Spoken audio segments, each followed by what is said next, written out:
എന്നാ തുടങ്ങല്ലേ? ഉവ്വ്, എന്നാ നേരം കളയാണ്ട് അമ്പലത്തിലേക്ക് ഇറങ്ങാം. അമ്പലത്തിലല്ല, നൃത്തം ഇവിടെ നടക്ക. ഇവിടെ ഈ മംഗലശ്ശേരിയുടെ പൂമുഖത്ത് കാണാൻ നീലകണ്ഠൻ മാത്രം. പിന്നെ ഇവൾ അതിശയിച്ചിറക്കി വിട്ട എന്റെ കൂട്ടുകാരും. എന്താ മനസ്സിലായില്ലേ? പറഞ്ഞത് അമ്പലത്തിലെ പാട്ടുപുര. ആ, പലതും പറഞ്ഞിട്ടുണ്ടാവും. ഇപ്പോഴെന്താ പറയുന്നെന്ന് വെച്ചാ അതനുസരിക്കുക. കൂടുതൽ സംസാരിക്കുന്നത് എനിക്കിഷ്ടമല്ല. ചതിയാണിത്.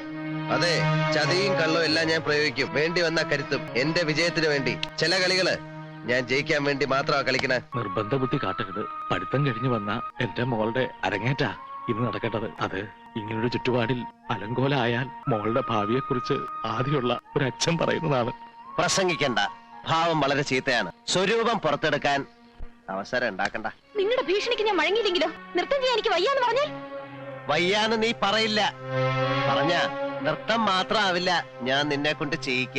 ഞാൻ തയ്യാറാണ്.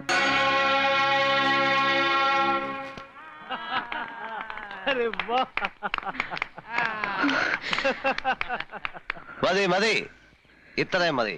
മിടുക്കി, തകർത്ത് കളഞ്ഞു.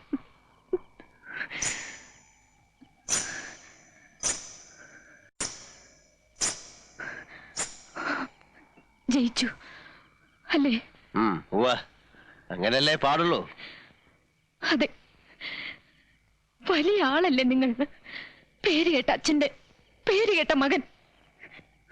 ഞാനാരാ? നിസ്സാരയായ ഒരു പെണ്ണ്.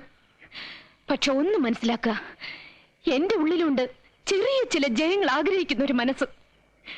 അതിനെനിക്ക് തൃപ്തിപ്പെടുത്തിയേ പറ്റൂ. നിങ്ങളെപ്പോലെ രാഭാസന്റെ മുന്നിൽ ചിലിങ്ക കെട്ടി ആടിയപ്പോ കളങ്കപ്പെട്ടത് ദൈവദത്തമായൊരു കലയാണ്. ഉള്ളിൽ 1000 മുള്ളു കുത്തിയിറങ്ങുന്ന വേദനയിലും എനിക്ക് സന്തോഷിക്കാൻ ഞാനിതിവിടെ ഉപേക്ഷിക്കുകയാണ് എന്നേക്കുമായി.